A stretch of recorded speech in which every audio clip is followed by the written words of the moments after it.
là-dessus, excuse-moi de te couper, mais cette maquette, c'est une opération de com uniquement. Ah oui, voilà, c'est ça. Hein.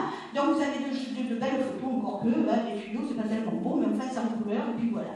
Et donc, sur la circulation, là aussi, nous allons avoir de très gros problèmes. Et là, je parle vraiment que si on arrive jusqu'au bout, attention, hein, nous allons avoir des problèmes parce qu'en fait, on perd des voies. Malgré l'apport du tunnel, on va perdre des voies. Vous perdez 2 voies sur un bateau. Vous perdez 2 voies sur deuxième Prado. Vous perdez 1 voie sur Michelet. Et vous perdez la place infirmier. Vous voyez? Donc ça fait 7 voies. Pourquoi le tunnel il est vraiment en dessous quand même? Ah mais non, mais là, c'est les voies extérieures de Capernier. Hein.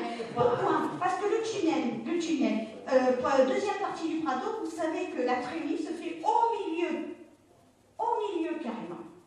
Voilà. Hein. Donc là, la trémie, c'est l'entrée, la sortie du tunnel. Hein. Voilà. Hein. Mais l'opéra à bateau, il va être un souterrain quand même, non? Eh bien oui, il ne reste plus que 2 voies. Allez, c'est tout. Pourquoi? Alors, je vais vous expliquer pourquoi. Le tunnel n'est pas souterrain? Non, si.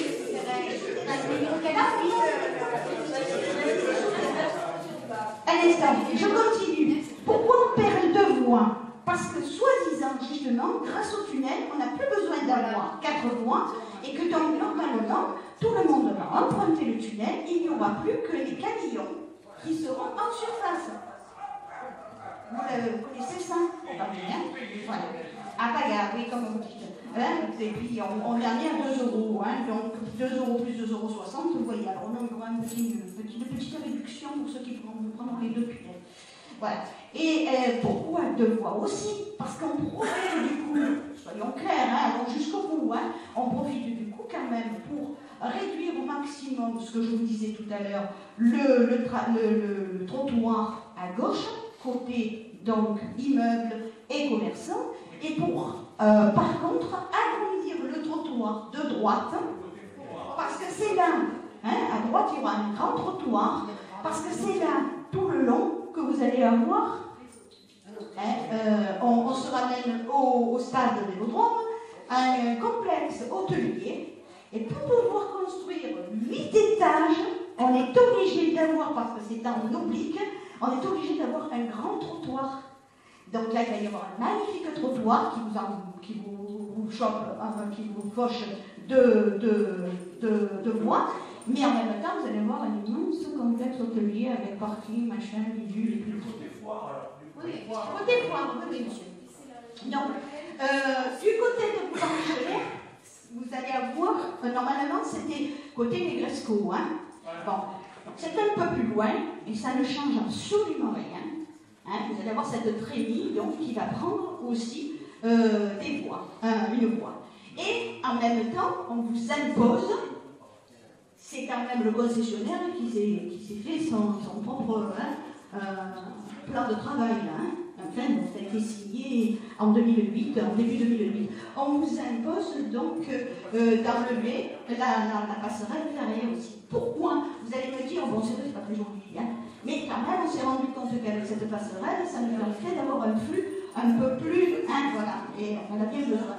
Ben, parce que on vous enlève des voies aériennes, donc on vous impose, parce qu'il va y avoir bien entendu encore des bouchons, on vous impose de prendre le tunnel.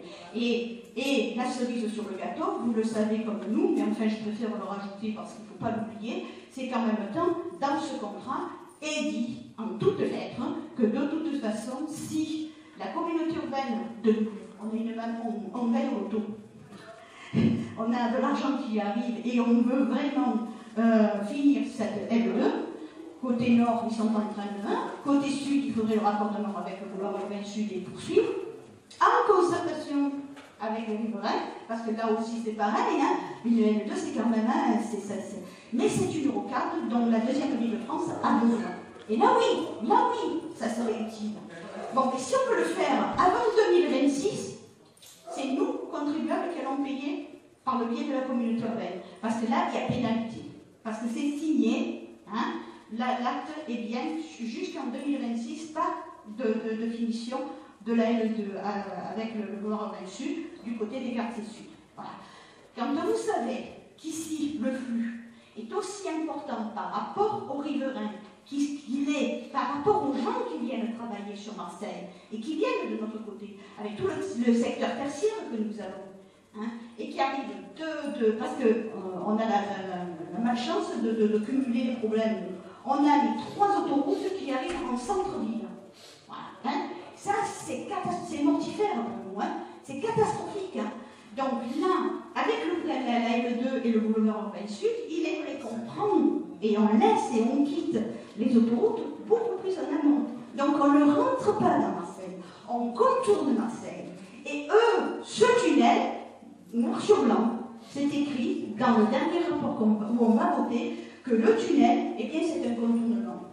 Je crois qu'on ne parle pas la même langue. Voilà, hein, c'est un contournement. Écoutez, franchement, et vous savez que quand même ce côté-là du 8e arrondissement est considéré comme l'hypercentre. Il y a le centre-ville et l'hypercentre, et nous sommes dans l'hypercentre ici. Donc ce qui veut bien dire que quelque part, eh bien, les problèmes resteront dans le centre-ville de Marseille, tel que nous l'avons connu jusqu'à maintenant, et peut-être même, si affinité plus, hein, voilà. Donc vous comprenez très bien. Après, Henri rajoutera. Mais vous comprenez très bien que tout ça, et je rajoute la dernière touche, qui est en soi est logique, mais ce qui va nous pointer du doigt aussi, malheureusement, notre argent public, hein, puisque c'est nous, hein, contribuables, a été rajouté, au dernier moment, vite fait, bien fait, ce qu'on appelle des indemnités.